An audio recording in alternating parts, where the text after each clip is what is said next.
right, Danny. So, can you go over the fake punt that you guys stopped last week?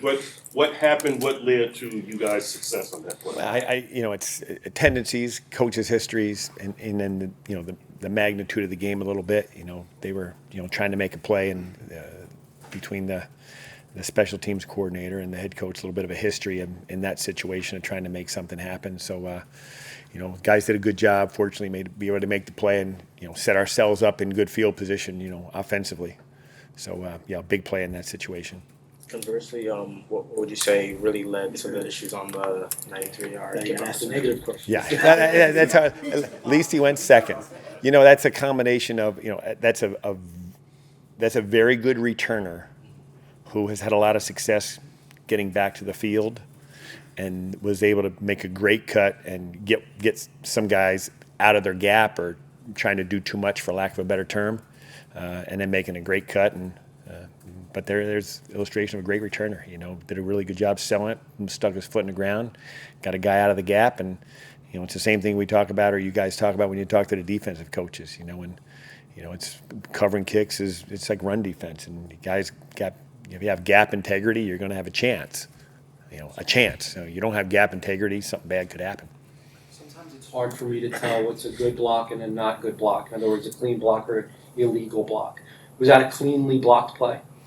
There's always some gray, and not to get too much into it. Any penalty, anything that I see, I always look at it was, would I want that called if it was us? So that sometimes cleans things up. At least in my mind, there's some things that are, egregious and it's blatant, but. I always just look at it in reverse. If that was us, would I expect that to be called? To me, it was a very good cut by the returner. I suspect you wouldn't want anything called on your team, but I'm a realist. There's things that need to be called. We had one called on us that I thought was a poor call, but at the same time, you see why the official would call it, even though it was a poor call. Some of the things that they look for, and that's what happens. You mentioned. My real question was, you mentioned tendencies at the start. So where do the Patriots fall in terms of likelihood to try to do something to catch you guys off guard? Well, I'm not going to get into a lot of that, but again, when the head coach, who is a former special teams coach, they're always outstanding in the kicking game. They do a good job of mix things up. They have very good players, but everybody's got some things that you look for that not necessarily that you anticipate, but you're aware of the possibility. Danny, it looked like you guys attempted a squib kick at one point. Could you explain what the strategy was and how the execution was? It was just a mishit. Yeah, just a mishit.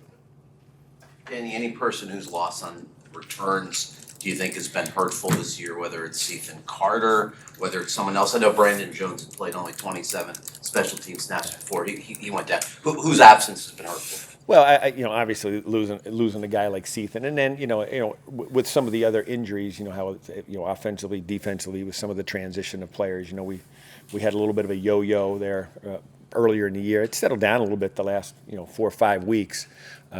And then you get, anytime there's injuries, that's the thing, especially on, even offensively and defensively, there's a trickle-down effect. You lose a defensive back, and then a defensive back who's maybe playing 5 plays on defense, and now he's playing 35 plays on defense. You get a guy that's playing 5 plays on offense, and now he's playing 30 plays on offense. So that has a trickle-down, obviously, into the kicking game. But, losing Seath, especially early in the year, because number one, he was a leader and a good player.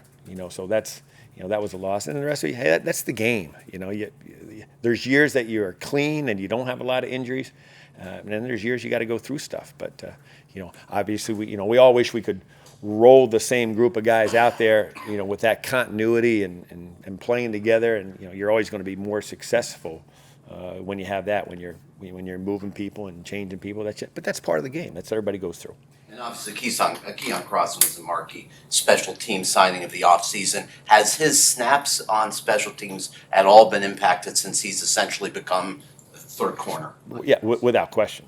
I mean, it's you look at the numbers, and it's More so on punt return, kickoff return? Combination. He's, a lot of plays and a lot of phases that he's, which good for him. And that's what it takes. Again, anything we're always doing, we're trying to win the game. Whatever it takes, whoever they need, let's find a way to win the game. If he's the best option, that's the nature of this beast. Go play and we'll figure it out.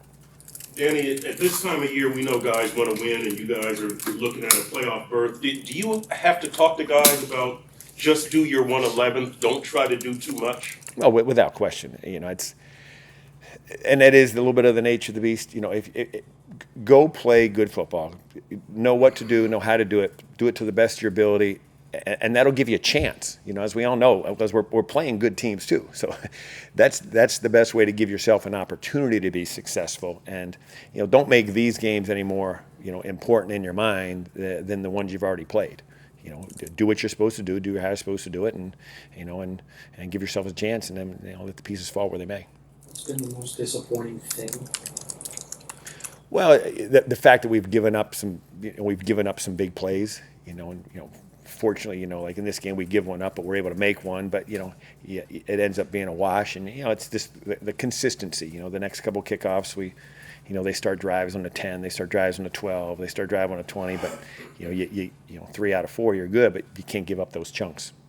Makes it hard. Puts the defense in a bad position. Again, fortunately, we were able to make a play to put the offense in good field position. But you don't want to play for a wash.